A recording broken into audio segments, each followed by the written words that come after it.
Hello everyone, how are you all? I hope all of you will be doing great. So, today we are going to start with a new subject that will be our Indian polity. Okay, means in which we will talk about our constitution,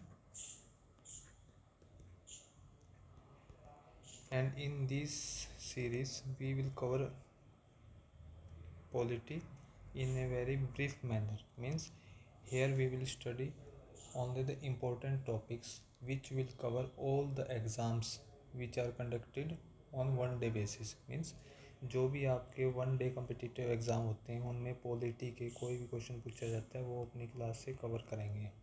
mainly D triple S P exam है, उसके अंदर 20 marks की जी के and G S होता है। उसके अंदर polity भी अपना एक सब्जेक्ट होता है। उसके अंदर से हमारे आर्टिकल पूछे जाते हैं, मतलब 1 से 2 जो कि डायरेक्ट होते हैं, मतलब ज़्यादा डीप नहीं पूछे जाते। उनको हम कवर करेंगे। जैसे और कोई भी गवर्नमेंट का एसएससी बेसिस या स्टेट बेसिस पे कोई भी एग्ज़ाम होता है जिसमें अपना पॉलिटी सब्जेक्ट पूछा जाता है, वहाँ पे डेली मतलब सिंपली बेसिस पे डायरेक्टली आर्टिकल आते हैं, उनको हम कवर करेंगे। मतलब इस सीरीज़ के अंदर हम डिटेल में बात नहीं करेंगे, मीन्स वही बातें करेंगे जो कि डायरेक्ट एग्ज़ाम में पूछी जाती हैं। तो इस मतलब क्रक्स पढ़ेंगे हम किसी भी चीज़ का। तो आई होप आप सभी को ये सभी अच्छे लगेंगे। जितना भी मेरे को आता है मैं कोशिश करूँगा कि अच्छे से अच्छा कंटेंट दे पाऊँ। और जैसे मैं यहाँ पे आप बात करेंगे ना, इस पीडीएफ से बात करेंगे, ठीक है। और ये पीडीएफ मैं अपने टेलीग्राम चैनल पे भी शेयर कर दूँगा ताकि आपको लिखना ना पड़े और आप यहाँ से सुन के जल्दी से उसको रिवाइज कर सकें। मतलब revision is must. Okay, so let's begin with our subject that is our Indian polity. So सबसे पहले हम स्टार्ट करते हैं। देखो पॉलिटी की, इंडियन पॉलिटी मतलब भारत की राज व्यवस्था। जैसे किसी भी चीज़ में शासन करने के लिए उससे पहले कुछ हमको रूल बनाने पड़ते हैं ताकि उन रूल को अच्छे से फॉलो करें, ताकि वहाँ पे काम जो भी हो सिस्टमेटिकली और इफ़ेक्टिवली चलता रहे। तो भारत में राज करने के लिए भारत के राज करने के लिए भारत की राज व्यवस्था को पढ़ेंगे। मतलब वो किससे चलती हैं? संविधान से चलते हैं। संविधान को इंग्लिश में क्या बोलते हैं? कॉन्स्टिट्यूशन। संविधान मतलब जो भी हम बातें करेंगे ना वो बाइलिंगुअल हम बात करेंगे ताकि इंग्लिश मीडियम और हिंदी मीडियम दोनों को समझ में आए, ठीक है। और भारत में सत्ता करने के लिए 3 प्रमुख अंग हैं। पहली है लेजिस्लेचर जिसको हिंदी में बोलते हैं विधायिका, दूसरी है एग्जीक्यूटिव जिसको बोलते हैं कार्यपालिका, तीसरी है जुडिशरी उसको बोलते हैं न्यायपालिका। जैसे हम हर 5 साल बाद वोट देते हैं, जिसकी भी एज 18 ईयर्स है ना, वो वोट डालता है। वोट किस लिए डालता है? ताकि वो अपने क्षेत्र के सांसद या फिर विधायक को चुन सके। मतलब जो लेजिस्लेचर हो गया उसको हम चुन के भेजते हैं ना, जो क्या अपन जिनका काम क्या होता है टू मेक लॉज, मतलब जो कानून बनाते हैं। जो कानून बना दिए उसको ना इम्प्लीमेंट मतलब लागू कौन करवाता है? एग्जीक्यूटिव मतलब कार्यपालिका। इनका मेन टास्क क्या होता है? लॉज को इम्प्लीमेंट करना। और तीसरा क्या होता है? जुडिशरी, जो सबसे महत्वपूर्ण है। वैसे तो ये सभी महत्वपूर्ण है। जुडिशरी क्या होता है? जब भी इनके बीच में कोई भी कॉन्फ्लिक्ट आ जाता है गवर्नमेंट के या कार्यपालिका या किसी भी चीज़ में, मतलब कोई भी डिस्प्यूट आ जाता है, मतलब कोई भी लड़ाई हो जाती है, तब बीच में इंटरफेयर करती है जुडिशरी, और जो कि अपना फैसला सुनाती है जो सभी के लिए अच्छा होता है, ठीक है।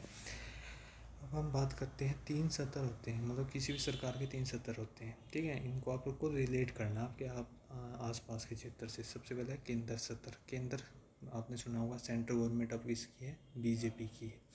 वहाँ पे देखो केंद्र सरकार होती है। जैसे अपने पीएम कौन है? नरेंद्र मोदी जी हैं, है ना। और अपने प्रेसिडेंट कौन है? श्रीमती माननीय द्रौपदी मुर्मू जी हैं, है ना, द्रौपदी मुर्मू जी। उसी तरह राज्य का भी स्तर होता है। जैसे अपने अलग अलग राज्य, जैसे कोई पंजाब से, हरियाणा से, राजस्थान में, वहाँ पे क्या होते हैं? Chief minister. जैसे हरियाणा के मुख्यमंत्री कौन है? मनोहर लाल खट्टर जी। कौन से नंबर के हैं? 10वें नंबर के। और यहाँ पे क्या होते हैं? गवर्नर होते हैं। गवर्नर कौन है यहाँ पे? बंडारू दत्तात्रेय जी, ठीक है। उसी तरह एक होता है स्थानीय स्तर। स्थानीय स्तर मतलब जहाँ पे नगर पालिका या गाँव का एग्जाम्पल लेते हैं। जैसे गाँव में कौन प्रधान होता है? सरपंच होता है ना, सरपंच हो गया। पंचायत होती है उसके लिए। नगर पालिका में क्या होता है? मेयर भी हो सकता है या चेयरमैन भी हो सकता है। तो इस तरह से 3 सत्र होते हैं इस सरकार के। अपन इसके डिवीज़न बेसिस पे बात कर ली कि सबसे पहले देश हो गया, फिर हो गया उनके राज्य हो गए, फिर होता है ग्रामीण स्तर, ठीक है। अब हम बात करते हैं आगे, वो क्या है? अब देखो, अब हम इसका देखते हैं। देखो, अब देखिए, ये बात हम करेंगे, थोड़ा सा बैक में चलेंगे कि ना संविधान है। संविधान क्या है? जिसके अकॉर्डिंग अपना देश चलता है। जैसे ट्रैफिक वगैरह होते हैं ना, लाल बत्ती जैसे कि आपको रुकना है, ब्लू हो रही है तो आपको बिकम रेडी, एंड ग्रीन होते तो आपको चलना है। उसी तरह देश के अंदर कैसे कैसे कैसे सिस्टम चलेगा, उसके पूरे ना डिपार्टमेंट को किस तरीके से सुलझाया जाएगा, उसकी एक रिटर्न बुक है, जिसको देखकर हम अपने समाज में रहते हैं, चलते हैं, ठीक है, ताकि हम भी अच्छे से रह सकें और दूसरों को हम परेशान भी ना करें। उसको बोलते हैं संविधान। देखो, संविधान, संविधान नाम की एक पुस्तक है जो कि संसद के अंदर रखी हुई है, जो पहली बार लिखी गई थी। उसके बारे में हम पढ़ेंगे इस सब्जेक्ट में। संविधान का संधि छेद क्या होता है? सम प्लस विधान। सम मीन्स समान, समान, विधान मतलब कानून जो सभी के लिए समान हो, उसको बोलते हैं संविधान। ठीक है, समझ में आया? संविधान, ठीक, उसके बारे में ही हम पढ़ेंगे। ठीक है, अब देखिए, सबसे पहले संविधान, आपको पता होगा ना कि पहले हम अंग्रेज़ों के ग़ुलाम होते थे। लगभग 200 से 250 साल तक हम अंग्रेज़ों के अधीन रहे हैं। उसी समय हमारे ऊपर बहुत ज़्यादा अत्याचार हुए थे, तो उन अत्याचारों को समाप्त करने के लिए सभी लोगों के बीच में उनको भी कुछ अधिकार मिले, ताकि वो अपनी आत्मरक्षा के लिए आवाज़ उठा सके। उसके लिए सबसे पहले संविधान सभा की बातें चलती थी, तभी इम्प्लीमेंट थोड़ी हुआ था। इम्प्लीमेंट क्या, बना ही नहीं था। तो उस समय सबसे पहले मांग किसने उठाई थी, इसको पढ़ेंगे। कॉन्स्टिट्यूशन, कॉन्स्टिट्यूट असेंबली मतलब संविधान सभा। भारत में संविधान सभा की पहली मांग किसने उठाई थी? देखो, आपको मैं क्वेश्चन आएंगे ना, यहाँ से पूछे जाएंगे, भारत में संविधान सभा की सबसे पहली मांग किसने उठाई थी, क्वेश्चन आएगा। बाल गंगाधर तिलक जी ने उठाई थी। कब उठाई थी? 1895 में। डायरेक्ट क्वेश्चन है।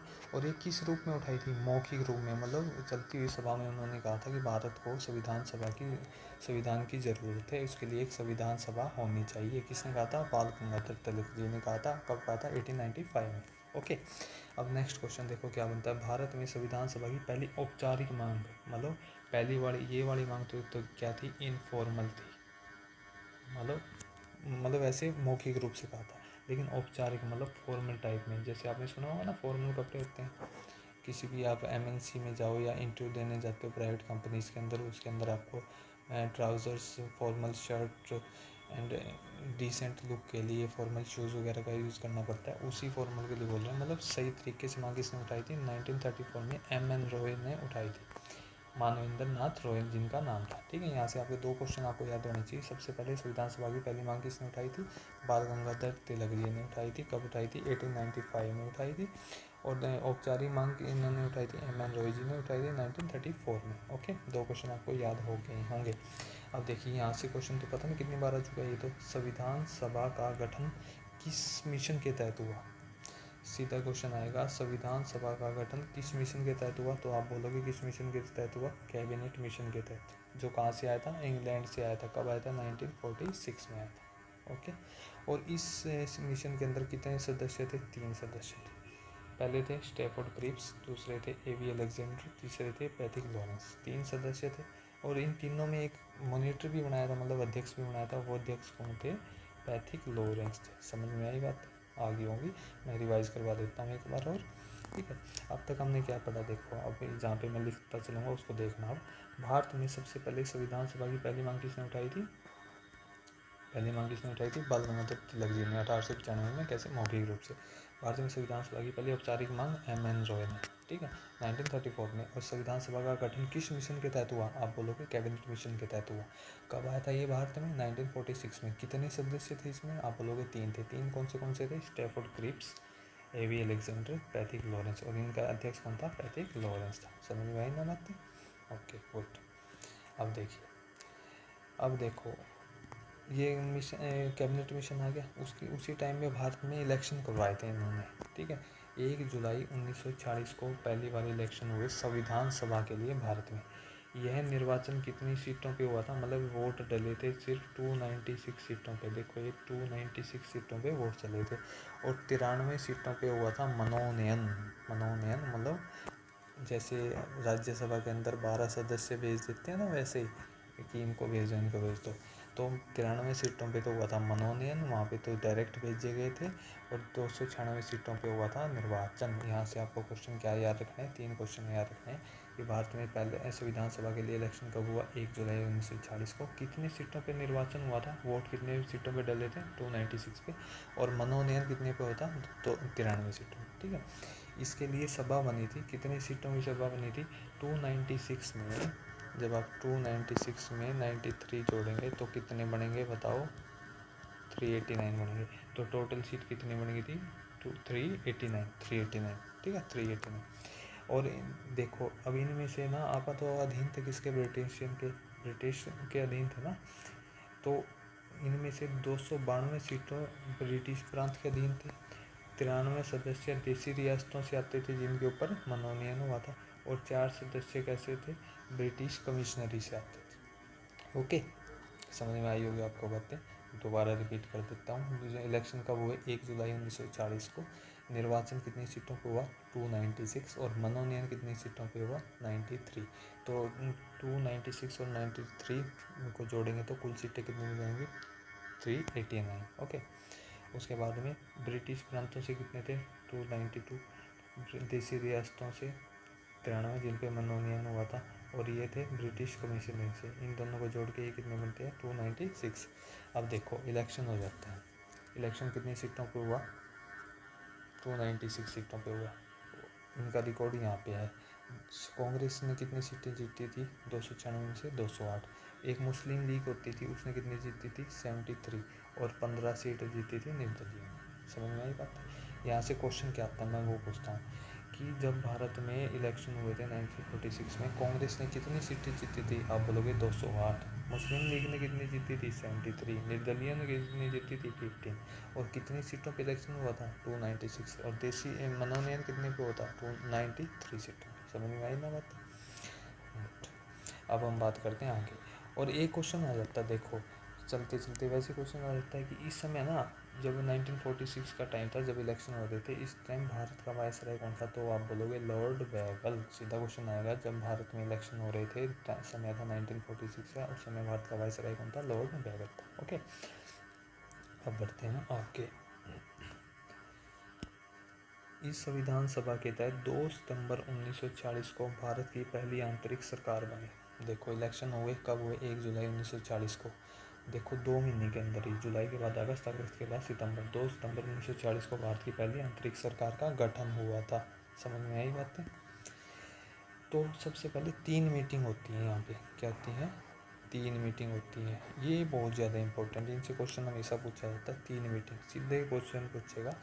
पहली मीटिंग कब हुई, दूसरी कब हुई, तीसरी कब हुई। पहली हुई 9 दिसंबर को 1940, दूसरी हुई 11 दिसंबर 1940, तीसरी हुई 13 दिसंबर। ये तारीख आपको याद करनी है अच्छे से। मैंने अभी तक एक भी डेट आपको याद करने के लिए नहीं बोला, लेकिन ये आपको करनी है। पहली मीटिंग कब हुई, 9 दिसंबर 1940, दूसरी कब हुई, 11 दिसंबर 1940, 13 दिसंबर 1940 को तीसरी हुई। अब इनके अंदर 3 मेन काम हुए थे। देखो जब हुई अपनी पहली मीटिंग कब हुई, 9 दिसंबर 1940 को हुई ना। इसके अंदर क्या काम किया उन्होंने, अस्थायी अध्यक्ष चुना संविधान सभा का। अस्थायी अध्यक्ष किसे चुना गया, डॉक्टर सच्चिदानंद सिन्हा। अब आप बोलोगे किस आधार पे चुने गए, ये सबसे ज़्यादा उम्रदराज व्यक्ति थे, इसलिए संविधान सभा के अस्थायी अध्यक्ष चुने गए। कब, 9 दिसंबर 1940 को, जब हुई थी पहली मीटिंग। ओके, अब सेकंड मीटिंग हुई कब, 11 दिसंबर 1940 को। इसके अंदर क्या बोले कि ना स्थायी अध्यक्ष चुनते हैं, वो चुने गए डॉक्टर राजेंद्र प्रसाद जी, ठीक है, जो आगे जाके भारत के पहले राष्ट्रपति बनते हैं। उपाध्यक्ष चुने गए doctor H C Mukherjee ji. एक वैधानिक सलाहकार चुने गए BN राव को। समझ में, 3 डिसीजन दिए गए दूसरी मीटिंग में। अब यहाँ से आपको एक नाम सुना सुना सा लगेगा। मैं आपसे एक क्वेश्चन पूछता हूँ कि भारत की सबसे पहले औपचारिक मांग किसने उठाई थी संविधान सभा की। आप कंफ्यूज हो जाओगे, लेकिन मैं आपको बताऊंगा कि वो थे MN रॉय, और ये कौन है, ये है BN। समझ में आई ना बात। आई होप आप सभी को याद हुआ होगा। 2 मीटिंग का पता लग गया अपने को।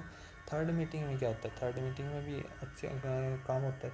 13 दिसंबर 1940 को। इसमें क्या होता है, पंडित जवाहरलाल नेहरू के द्वारा भारतीय संविधान की उद्देशिका मीन्स प्रस्तावना, मतलब प्रेम्बल, जो पहले पेज पे NCERT के पहले पेज पे होता है ना, we the people of India having sovereign socialist, इस तरह से लिखा होता है ना पूरा, वो उद्देशिका चुनी गई। पेश की गई, लेकिन वो अपनाई कब गई? 12 जनवरी 1947 को, मतलब अगले मंथ अपनाई गई, है ना, 12 जनवरी 1947 को। ये तीनों मीटिंग्स को एक बार अच्छे से रिवाइज करो। आपको लग रहा होगा मैं बार बार बोल रहा हूँ ये, क्योंकि यहाँ से क्वेश्चन बहुत बार आया है, चाहे आप प्रीवियस एग्जाम को चेक कर लेना, ठीक है। पहली मीटिंग कितनी मीटिंग हुई लगती? 9 दिसंबर, उसके बाद 2 दिन के बाद 11 दिसंबर, उसके बाद 2 दिन बाद 13 दिसंबर 1946 की साल है। पहली मीटिंग के अंदर अस्थायी अध्यक्ष चुने गए संविधान सभा के कौन? डॉक्टर सच्चिदानंद सिन्हा, उम्र दराज व्यक्ति थे। दूसरी मीटिंग हुई थी 11 दिसंबर 1940 को, अस्थायी अध्यक्ष चुने गए राजेंद्र प्रसाद जी, उपाध्यक्ष HC मुखर्जी जी और वैधानिक सलाहकार BN राव। तीसरी मीटिंग में पंडित जवाहरलाल नेहरू जी ने उद्देश्य का प्रस्ताव पेश की, लेकिन वो अपनाई कब गई? 22 जनवरी 1947 को, 22 जैन 1947 को। Okay, good. अब हम बढ़ते हैं आगे। अब देखिए, अब आता है क्या? 20 फरवरी 1947 भारतीय संविधान की घोषणा, स्वतंत्रता की घोषणा हुई। देखो उस समय ना 47 के अंदर PM बनते हैं इंग्लैंड के क्लीमेंट एटली। ये क्वेश्चन आता है कि भारत के संविधान का जो घोषणा की गई थी किस PM ने की थी? क्लीमेंट एटली जी ने। कहाँ के थे PM? इंग्लैंड के थे। उन्हीं से मतलब है ना, क्योंकि हम तो उन्हीं के अधीन थे उस समय, ठीक है। ब्रिटेन के प्राइम मिनिस्टर बने। उन्होंने बोला कि 30 जून 1948 से पहले हम भारत को आज़ाद कर देंगे। 1948 बोला इन्होंने, लेकिन हम आज़ाद कब हुए थे? बताइए आप, सोचिए अपने मन में। 15 अगस्त 1947 को, लेकिन उन्होंने इतना लंबा टाइम दिया, लेकिन भारत वाले रुकने वाले नहीं थे उस समय। तो यहाँ पे आपको ये क्वेश्चन बनेगा कि घोषणा हुई कि हम इस टाइम से पहले भारत को आज़ाद कर देंगे। मेन इंपॉर्टेंट क्या है? क्लीमेंट एटली नाम याद होना चाहिए कि जिस समय भारत आज़ाद हुआ उस समय ब्रिटेन के PM कौन थे? क्लीमेंट एटली। ओके, अब अगला देखिए, मार्च 1947 का टाइम आ चुका है और इस समय भारत का अंतिम वायसराय बन के कौन आता है? Lord Mountbatten. अच्छे से याद कर लेना ये नाम। ओके, मार्च 1947 भारत का अंतिम वायसराय बन के आता है कौन? Lord Mountbatten. और अब मेरे को ये बताओ, जो पहली बार इलेक्शन हुए थे ना उस समय भारत का वो कौन बन के आया था?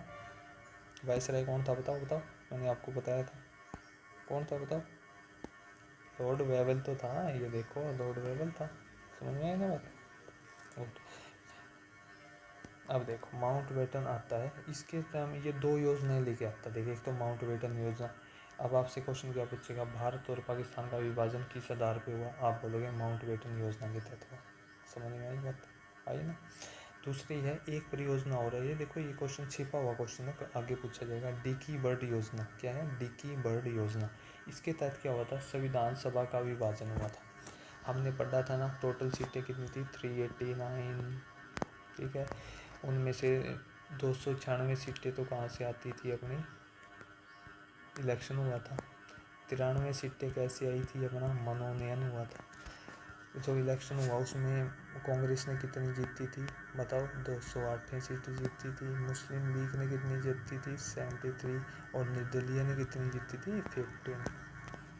होप आप सभी को थोड़ा थोड़ा याद हो गया होगा। नंबर हैं, थोड़ा कंफ्यूज हो सकते हैं, लेकिन एक दो बार सुनोगे तो आराम से याद हो जाएगा, ठीक है। अब देखो, संविधान सभा का विभाजन किस परियोजना के तहत हुआ? डिकी बर्ड योजना के तहत हुआ, ठीक है। और भारत और पाकिस्तान का विभाजन किसके तहत हुआ? माउंटबेटन योजना। इसका विभाजन होगा तो मतलब सीटें डिवाइड होगी ना, 389 थी। अब क्या होता है? 299 सदस्य भारतीय संविधान सभा में आ जाते हैं और 90 सदस्य, मतलब 389 में से 299 माइनस करोगे तो 90 सदस्य बचेंगे, हो जाएंगे पाकिस्तान की संविधान सभा में, ठीक है। जब अब दोबारा से सुनो, देखो डिकी बर्ड योजना के तहत 389 सदस्य थे टोटल, वो डिवाइड हो जाते हैं दो में। एक तो होती है भारत की संविधान सभा, एक होती है पाकिस्तान की। ओके, 299 तो भारत वाले में हो जाते हैं, जिनका अध्यक्ष कौन बनते हैं? डॉक्टर राजेंद्र प्रसाद जी बनते हैं। और पाकिस्तान वाले में 90 बनते हैं, जिनका अध्यक्ष कौन होता है? मोहम्मद अली जिन्ना। आपने नाम सुना होगा इनका, ठीक है। अब बात करते हैं आगे। 4 जुलाई 1947 को एक बिल पेश होता है, ठीक है, पेश किया जाता है, लेकिन जो पास कब होता है? ये डेट इंपॉर्टेंट है। 18 जुलाई 1947 को बिल पास हुआ, भारतीय स्वतंत्रता अधिनियम। इसके तहत 15 अगस्त 1947 को भारत को आज़ादी मिली। देखो, मैंने वो 3 मीटिंग वाली डेट आपको बोली थी अच्छे से याद करने के लिए, एक ये बोल रहा हूँ 18 जुलाई 1947 को बिल पास हुआ था, जिसके तहत भारत को 15 अगस्त 1947 को आज़ादी मिली थी। होप आप सभी को याद हो गया होगा, है ना।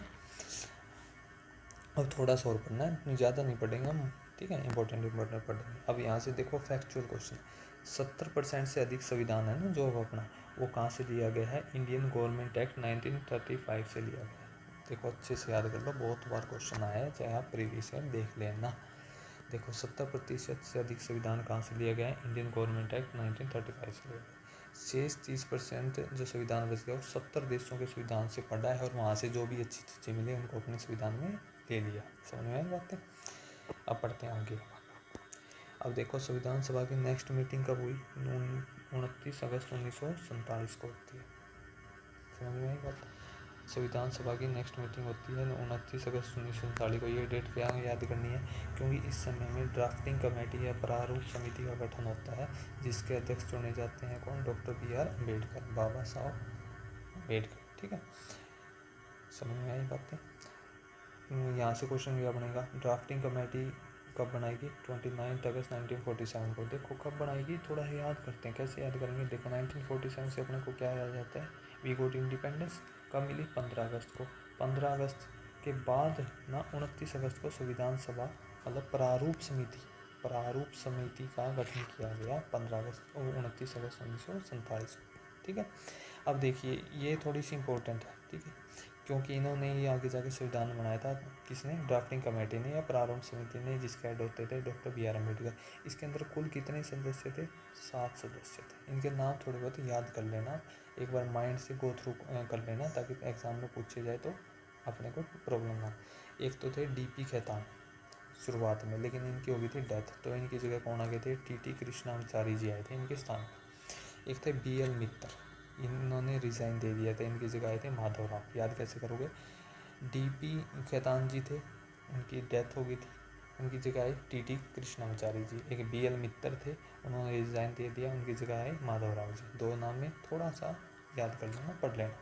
तो एक थे KM मुंशी जी, एक थे मोहम्मद सादुल्ला जी, गोपाल स्वामी अयंगर, कृष्ण स्वामी अयंगर। 6 हो गए, 7वें कौन थे, डॉक्टर BR अम्बेडकर। ओके, एक बार तो दोबारा से देखते हैं। DP खेतान जी डेथ होगी, कृष्णाचार्य जी होगी, BL मित्तर जी थे, रिजाइन दे दिया, माधवराव होगी, KM मुंशी जी, मोहम्मद सादुल्ला, गोपाल स्वामी अयंगर, कृष्ण स्वामी अयंगर, और 7वें कौन थे, BR अम्बेडकर। ठीक है, याद हो गया, गुड। अब देखिए इन सभी सातों ने ही प्रिपेयर किया था ड्राफ्ट ऑफ कॉन्स्टिट्यूशन को, ठीक है।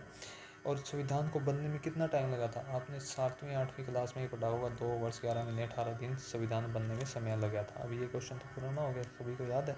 अब क्वेश्चन क्या पूछा जाता है कि ना संविधान बनने में कितनी बैठकें हुई, तो आप बोलोगे 166 तो बैठक हुई थी, और अधिवेशन कितने हुए थे, 12 अधिवेशन हुए थे। अच्छे से याद करो, देखो इनको, अधिवेशन कितने हुए, 12, और बैठक कितनी हुई, देखो बैठक तो छोटी छोटी होगी, मतलब कभी कहीं पे बैठ के कभी कहीं पे बैठ के, ठीक है। याद कैसे करोगे, बैठक ज़्यादा हुई थी तो 166, अधिवेशन कम हुए, मतलब अधिवेशन बड़ी चीज़ होती है, वो कितनी होती है, 12, ठीक है।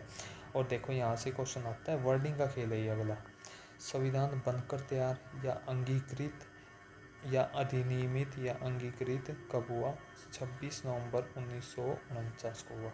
26 जनवरी 1950 नहीं बोलना आपको, उस दिन तो लागू हुआ था संविधान। अंगीकृत कब हुआ, बनकर तैयार कब हुआ, अधिनियमित कब हुआ, 26 नवंबर 1949 को, ठीक है। इसलिए संविधान दिवस कब मनाते हैं, 26 नवंबर को मनाते हैं हम, ना कि 26 जनवरी को नहीं मनाते, ठीक है। संविधान दिवस की मैं बात कर रहा हूँ, याद करना अच्छे से, सीधे क्वेश्चन आएंगे, आपने देखे भी होंगे, है ना, समझ में आई बात। लेकिन संविधान लागू कब हुआ, 26 जनवरी 1950 को। गणतंत्र दिवस हम बनाते हैं 26 जनवरी 1950 को। समझ में आई बात, आ गई होंगी ना। अब मैं आपसे एक 2 क्वेश्चन पूछता हूँ, वो आपको माइंड में याद करना है और कमेंट कर देना, ठीक है, नीचे। ये बताओ मेरे को, फर्स्ट मीटिंग कब हुई, मैं लिख देता हूँ क्वेश्चन। फर्स्ट मीटिंग कब हुई संविधान सभा की, और उसके अस्थायी अध्यक्ष कौन थे, वो बताओगे आप, ठीक है। और उद्देश्य का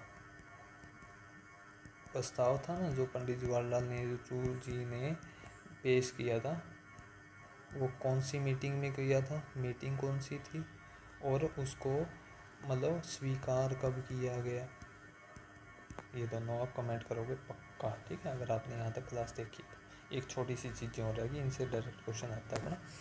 ये क्या है, कमेटीज़ ऑफ कॉन्स्टिट्यूशन असेंबली, मतलब एक संविधान सभा के अंदर ना अलग अलग समितियाँ बनाई गई थी, उनसे अपने से पूछे जाते हैं कि इनका हेड कौन था, ठीक है। 10 कमेटियाँ हैं, वो अपने को पढ़नी है। पहली है ड्राफ्टिंग कमेटी, अपन ने वही पढ़ी है। 29 अगस्त 1947 को प्रारूप समिति बनाई गई थी, जिसके अध्यक्ष कौन थे, डॉक्टर बी आर अम्बेडकर, ठीक है। यहाँ पे भी हमने पढ़ी है, ऊपर देखो, ये देखो, है ना। अब अगली है यूनियन पावर कमेटी, संघ शक्ति समिति, इनके अध्यक्ष थे पंडित जवाहरलाल नेहरू। अगली है यूनियन कॉन्स्टिट्यूट कमेटी, संघ संविधान समिति, पंडित जवाहरलाल नेहरू। देखो कैसे याद करेंगे, देखो यूनियन शब्द आ गया, यूनियन आ गया, यूनियन ये पावर वाली है, ये यूनियन कॉन्स्टिट्यूट है, इनके समिति के हेड कौन है, दोनों के, ये पंडित जवाहरलाल नेहरू। मतलब यूनियन का मेन काम किसके जिम्मे था, पंडित जवाहरलाल नेहरू जी के जिम्मे था। अगली कौन सी है अपनी, प्रोविजनल कॉन्स्टिट्यूट कमेटी, मतलब प्रांतीय, प्रांत छोटा हो गया। वैसे हम देखो याद करने का तरीका करें, वैसे सभी हमारे लिए आदरणीय हैं, कोई भी महापुरुष है जिन्होंने हमें आज़ादी दिलाई। प्रांतीय मतलब प्रोविजनल कॉन्स्टिट्यूट कमेटी के कौन है, सरदार वल्लभ भाई पटेल जी, ठीक है। अब मेरे को ये बताओ, इनका जो स्टैचू ऑफ यूनिटी है वो किस राज्य में है, ठीक है, ये कमेंट कर देना। अगला है advisory committee of fundamental right, मतलब असूलों से चलने वाले व्यक्ति कौन थे, अपने सरदार वल्लभ भाई पटेल जी, ऐसे याद कर लेना इनको, ठीक है। अब माइनॉरिटी मतलब अल्पसंख्यकों के भी हेड कौन थे, सरदार वल्लभ भाई पटेल जी। समझ में आई बातें, अपने को सिर्फ याद करने की ट्रिक है। अब अगला है रूल से कौन चलते थे, रूल से चले तभी तो भारत के पहले राष्ट्रपति बने, कौन, राजेंद्र प्रसाद जी, ठीक है। अगली है स्टेट कमेटी के हेड कौन थे, जवाहरलाल नेहरू जी, ठीक है। नेशनल फ्लैग कमेटी, देखो national flag committee, national flag committee के देखो, इसके अस्थायी अध्यक्ष थे कौन, डॉक्टर राजेंद्र प्रसाद जी, और स्थायी अध्यक्ष कौन थे, जे बी कृपलानी जी। अब देखो, मैं आप सोचोगे तो वैसे ही समझ नहीं आया, मैं अब आपसे पूछता हूँ कैसे याद किया अपन। ड्राफ्टिंग कमेटी के आपको पता है कब बनी थी, 29 अगस्त 1947 को, इसके हेड कौन थे, doctor B R Ambedkar ji. Union से आपको याद आना चाहिए, यूनियन मतलब जो देश को चलाया था पहले पीएम ने, तो यूनियन पावर कमेटी होती है, यूनियन कॉन्स्टिट्यूट कमेटी के हेड कौन थे, डॉक्टर पंडित जवाहरलाल नेहरू जी। अब देखो प्रोविजनल कॉन्स्टिट्यूट कमेटी, प्रांतीय के हेड कौन थे, अपने सरदार वल्लभ भाई पटेल जी। और फंडामेंटल राइट से कौन चलते थे, वल्लभ भाई पटेल जी। और माइनॉरिटी अल्पसंख्यकों के रक्षक भी कौन थे, सरदार वल्लभ भाई पटेल जी, ठीक है। रूल से चले तभी तो पहले पीएम बने, कौन कौन बने बताओ, राजेंद्र प्रसाद जी, ओके। अब स्टेट कमेटी के प्रांत वाले के पंडित जवाहरलाल नेहरू। और नेशनल फ्लैग कमेटी के देखो दो थे ना, एक तो अस्थायी थे राजेंद्र प्रसाद जी, और स्थायी वाले थे अपने जे बी कृपलानी जी, ओके। एक कमेटी आप बोलोगे तो नो है, एक और भी है आपकी नज़रों से बची हुई है, वो है कहाँ पे, वो है यहाँ पे, हाउस कमेटी मतलब गृह समिति के हेड कौन थे, पट्टाभी सीतारामैया जी। समझ में आई बातें। अब मैं आपसे पूछता हूँ, देखो कैसे पूछूंगा, देखो यूनियन वाले के कौन है, आप अपने आप बताओगे। यूनियन पावर थी, एक यूनियन कॉन्स्टिट्यूट थी, पंडित जवाहरलाल नेहरू। एक हमने क्या पढ़ी थी, स्टेट कमेटी, इसके भी कौन थे, पंडित जवाहरलाल नेहरू। फंडामेंटल राइट वाली के, माइनॉरिटी वाली के, ठीक है। प्रोविनेंस मतलब प्रांतीय वाले के कौन थे, सरदार वल्लभ भाई पटेल जी। हाउस कमेटी पट्टाभी सीतारामैया जी। देखो मैं फास्ट लिख रहा हूँ ताकि आपका कम टाइम वेस्ट हो ना। प्रारूप समिति के कौन थे बताओ, डॉक्टर बी आर अम्बेडकर जी, है ना। कब बनी थी ये, 29 अगस्त 1947 को, ठीक है। ये मेन कमेटी है अपने को। और झंडा समिति के कौन थे, अस्थायी तो थे अपने डॉक्टर राजेंद्र प्रसाद जी, और स्थायी परमानेंट वाले कौन थे, बताओ मेरे को ही भूल गया मैं भी थोड़ा सा, वो कौन थे, जे बी कृपलानी जी, ओके। रूल्स से कौन चलते थे, राजेंद्र प्रसाद जी, ठीक है। रूल्स कमेटी होगी, स्टेट कमेटी भी हमने डिस्कशन कर लिया, मेन हमने सभी कमेटी में डिस्कशन कर लिया। और आई होप आप सभी को ये पहली क्लास पसंद आई होगी, और जो जो भी मैंने क्वेश्चन पूछे हैं उनको आपको कमेंट करना है। Thank you, wish you good luck, bye.